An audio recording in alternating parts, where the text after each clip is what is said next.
The disciples asked Jesus if he was going to restore the kingdom before leaving. But Jesus tells the apostles it is not for you to know the times or seasons that the Father has established by his own authority.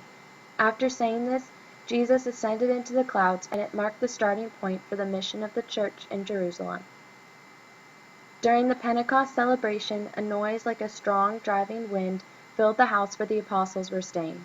When all the crowds gathered together, the people realized the Holy Spirit had filled them, and all began to speak in different languages. Jews from every nation were staying in Jerusalem, and all were astounded by hearing their native tongues. Many asked, "What does this mean?" and others stated, "They have simply had too much new wine."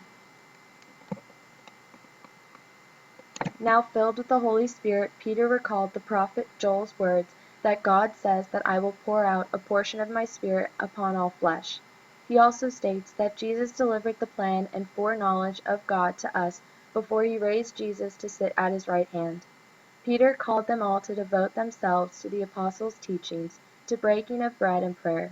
Signs and wonders were performed, and they would sell their possessions to divide among all. One day, approaching the temple, a crippled man came to James and Peter begging, and Peter told the man to stand and walk, and the man did.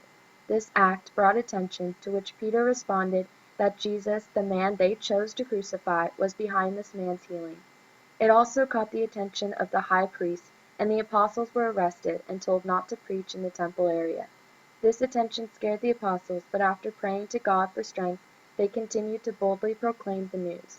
Stephen the apostle was appointed to a council to protect the word, but it only truly introduced Stephen as a key apostle.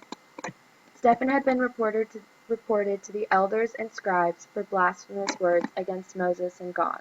After having a discourse with the high priest, Stephen, filled with the Spirit, looked to heaven and saw God's glory. Infuriated with him, Stephen was taken out of the city and stoned to death, saying, "Lord, do not hold this sin against them." Faith is a bumpy road from birth to death, but it is especially rough through the confusing teenage years. During this time, many teens look away from God, but if life in the early church taught us anything, it is we must continue to have faith even through the rocky times.